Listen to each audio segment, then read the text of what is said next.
মানুষের স্পর্শ লাগলেই লোকটির ভয়ঙ্কর অ্যালার্জি উঠে যেত। অ্যালার্জি এমনই মারাত্মক হতো যে তার জীবন পর্যন্ত চলে যাবে। তাই সে নিজেকে মানুষের কাছ থেকে দূরে রাখতো। কিন্তু 15 বছর একা থাকার পর তারও শখ জাগে একটা গার্লফ্রেন্ড বানানোর। তাই সে এক বিজ্ঞানীর কাছে রোবট গার্লফ্রেন্ড কিনতে যায়। বিজ্ঞানী তাকে একটি এআই রোবট মডেল দেখে বলে কালকের মধ্যে সে তাকে একটা কমপ্লিট করে দিবে। কিন্তু রাতেই পার্টি করার সময় এক ফোঁটা মদ রোবটের বুকে পড়ে যায়, যার ফলে শর্ট সার্কিট হয়ে রোবটটি নষ্ট হয়ে যায়। কিন্তু লোকটিকে কালকের মধ্যে রোবটটিকে দিতে হবে। তাই বিজ্ঞানী সেই মেয়ের কাছে চলে যায় যার চেহারা অনুযায়ী এই রোবট তৈরি হয়েছিল। 10 মিলিয়ন টাকার লোভে মেয়েটি রোবটের অভিনয় করতে রাজি হয়ে যায়। পরের দিন যখন তাকে ধনী লোকের বাড়িতে নেওয়া হয় তখন তাকে দেখতেই মেয়েটি ভয়ে আটকে ওঠে, কারণ গতকাল সে তার সাথে খারাপ ব্যবহার করেছিল। তাই লোকটি বিজ্ঞানীকে ফোন করে জিজ্ঞাসা করে রোবট এমন অদ্ভুত আচরণ করছে কেন। বিজ্ঞানী তখন মিথ্যা বলে, স্যার রোবট এখন প্যানিক মোডে আছে, তাই আপনি তার ঘাড়ের কাছে বাটন টিপে রিসেট করে দিন। রিসেট বাটন টিপতেই মেয়েটি রোবটের মতো অভিনয় করতে থাকে। লোকটি তখন রোবটকে পরীক্ষা করতে কয়েকটা টেস্ট দেয়, এই যেমন ডিম ছোলা, কয়েকটা জটিল অঙ্ক, যেটা মেয়েটা সহজেই করে ফেলে। কিন্তু কিছুক্ষণ পরে মেয়েটার প্রচন্ড টয়লেট চাপ পেয়ে যায় আর সে সহ্য করতে না পেরে পাট মেরে দেয়। পাট মারার শব্দ শুনে লোকটি বলে ওঠে, কি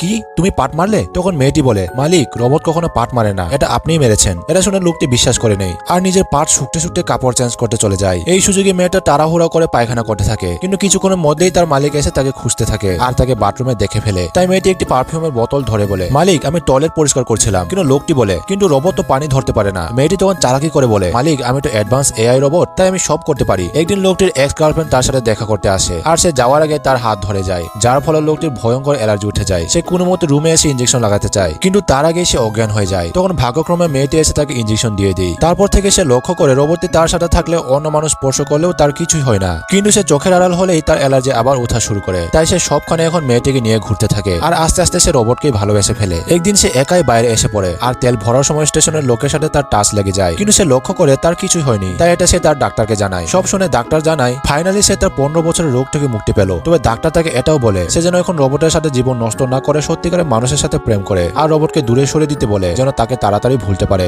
বাসায় এসে লোকটি ভারাক্রান্ত মন নিয়ে রোবটটিকে সবকিছুর জন্য ধন্যবাদ জানায়। তারপর সে সরি বলে। এরপর তার গলায় একটি লকেট পরিয়ে বলে, আমি চাই আমি এখন তোমাকে যা বলবো তা তুমি ভুলে যাও। এরপর সে কান্না করতে করতে তাকে বলে, আমি তোমাকে শুধু তোমাকেই ভালোবাসি। তারপর সে তার রিসেট বাটনে চাপ দিয়ে দেয়। মেয়েটিরও প্রচন্ড কান্না পাচ্ছিল, কিন্তু তারপরও তার রোবটের অভিনয় করে যেতে হচ্ছিল। আজকে রাতে দুজনে সারা রাত কান্না করে কাটিয়ে দেয়। কান্না করতে করতে মেয়েটি ডিহাইড্রেট হয়ে হসপিটালে ভর্তি হয়ে যায়। তারপর অনেক দিন কেটে যায়। লোকটি একদিন মেট্রোতে ট্রাভেল করছিল, তখনই হঠাৎ সে মেয়েটিকে সামনে দেখতে পায়। মেয়েটিকে তাকে দেখে আতঙ্কিত হয়ে যায়, তবে সে স্বাভাবিক থাকার চেষ্টা করে। কিন্তু লোকটি এখন তাকে ফলো করা শুরু করে আর মেয়েটির গলায় তার দেওয়া লকেট দেখার পর সে সব বুঝে যায়। তারপরে তার আবার অ্যালার্জি উঠা শুরু করে, তবে এইবার আরো ভয়ঙ্কর ভাবে।